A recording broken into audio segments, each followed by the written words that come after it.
And the thing is, while you're attacking this debt, it could take you 3 months, it could take you 18 months, but it took you a while to get here and get in this much debt. And if you're sitting with bad debt and it's heavy on you, it's time to be free of it.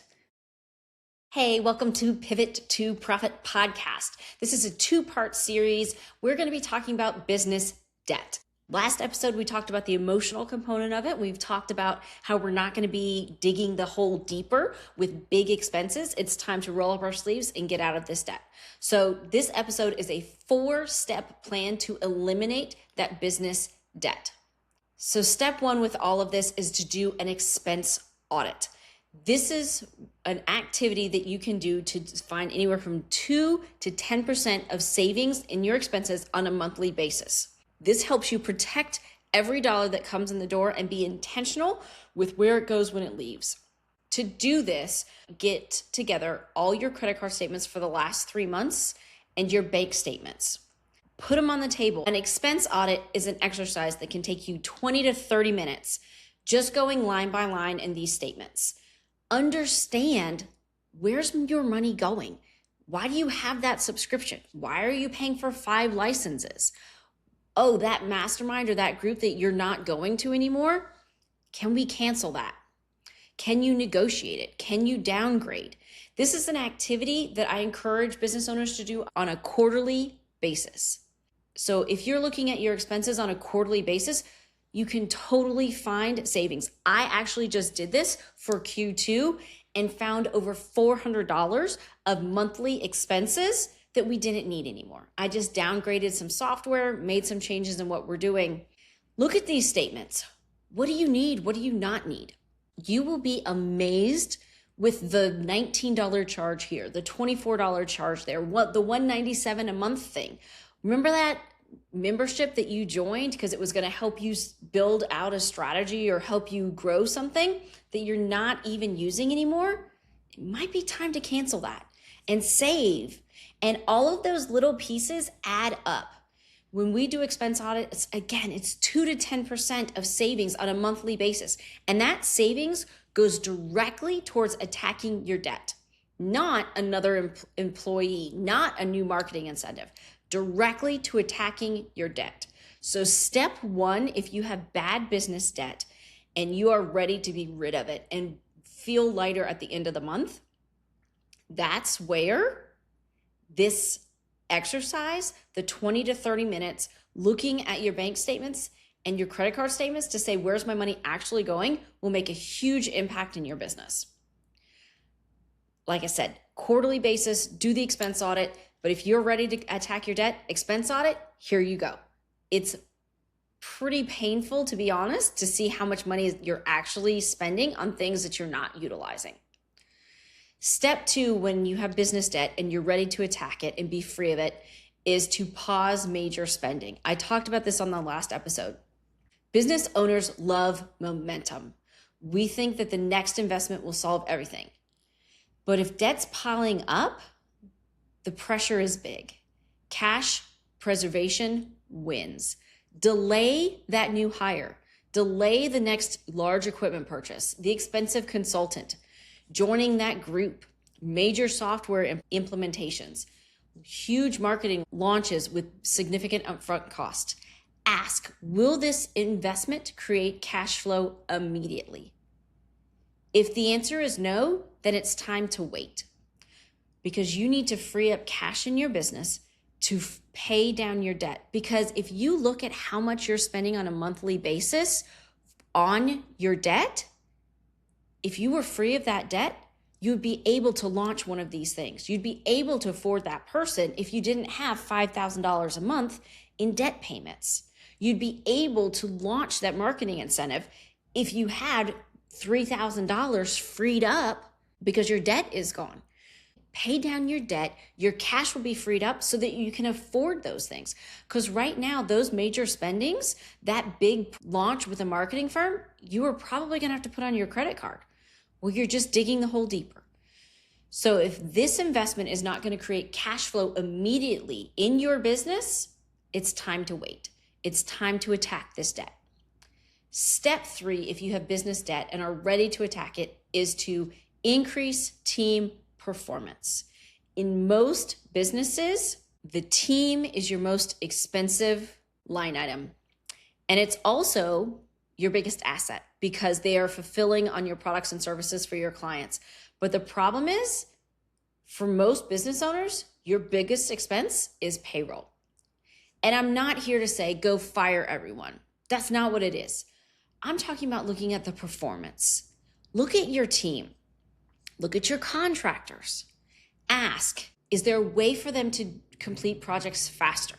Is there a way to improve client turnaround time for products and services? Is there a way to increase the capacity of my current team? How can I incentivize the team or bonus the team to get an increased output from them? Can someone own this process instead of 3 people touching it? Look at who's underperforming. In most organizations, you have A players and you have B players. Can you level your B players up, or is it time to let them go? One thing that I've seen is the people who get you here in your business are typically not the people that are going to get you to the next level of your business. So if you're in this high 6 figures and you're ready to go to 7, you might need to up-level your team. So you have expensive team members now who are underperforming, so they're costing you money so that you can't attack this debt. It might be time to make a change. And in my experience, when you raise the standard for your team, one of 2 things happens. People rise to meet that standard, or they self-select out. Either way, your business becomes stronger because you've up-leveled your team, you're getting higher outputs, and you're bringing bigger impact to your business and increasing your profitability. Or you're underperforming team members who are taking up more of your management time, not doing client fulfillment to the level that you need, are gone, and it frees up space. And that savings in payroll doesn't mean you can go hire someone. It means that savings in payroll can attack your debt. Which leads us to step 4. Once we've stopped big spending, we've done an expense audit, found 2 to 10% of savings on a monthly basis, and optimized our team, it is time to attack the debt. And we want to do this with momentum. So if you're using Profit First and you have a profit account, we're going to use that money to attack our debt. And we're also going to use the savings that we got from the expense audit and optimizing our payroll. So if you're carrying debt, here's the logistics of how to pay it down. If you're using Profit First and you have a profit account, 99% of what's in the profit account needs to be a distribution to attack your debt. 1% goes to you. Why? Because building the habit of receiving profit matters. I want that profit account to still come to you. So 1% might just be a dinner out, or it might be to be able to go see a movie, or it might be a nice glass of wine or a bottle of wine. But that 1% is still a celebration of what you've built. The other 99% goes straight to paying down your debt. And the savings that we made with the expense audit go straight to paying down debt as well. And there's 2 options when you want to attack your debt, and I'll discuss both. The first one is a debt snowball. This is where you list all of your debts. So if you've got a credit card debt, a line of credit, a PayPal, a Shopify loan, whatever it is, you just list them all and their current balances. And the one with the smallest balance, you pay first. So if the regular payment is $200 a month, but you also freed up $400 by doing the expense account, you're going to pay $500 a month on that debt until it's paid off. You still pay the minimum of everything else, the minimum required payments or your monthly payments for all the other debts, but the extra money that's coming from our profit account or from our expense audit or improving our payroll, all of that extra money gets put to the lowest balance item.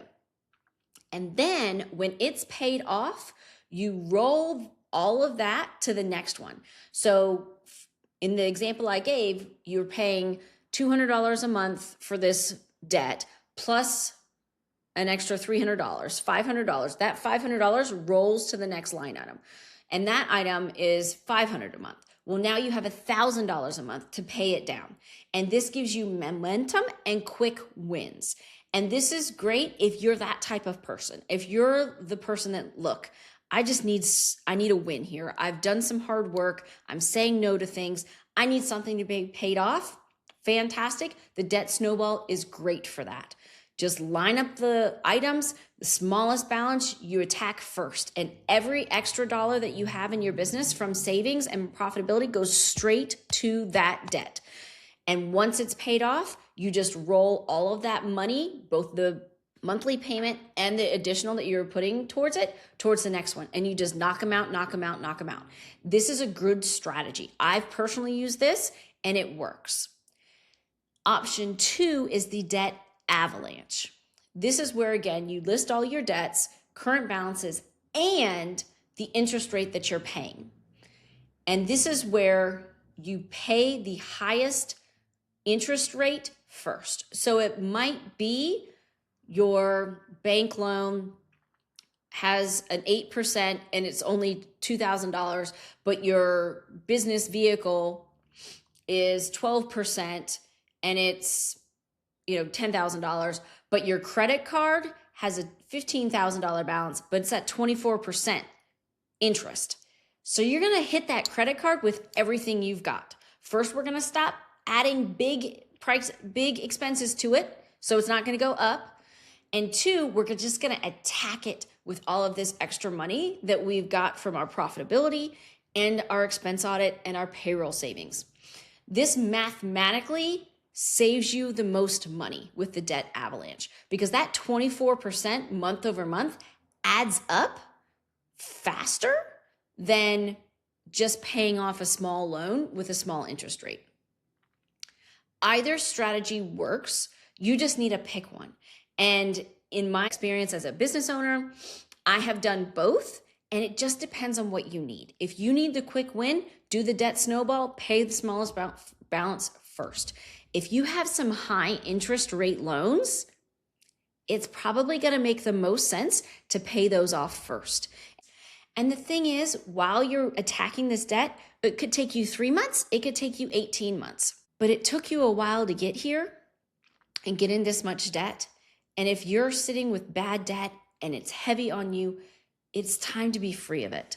So do the expense audit, find the savings, don't make any big expenditures, tighten up your payroll, and just either attack your debt with the debt snowball or the debt avalanche and pay it down. Be free of this.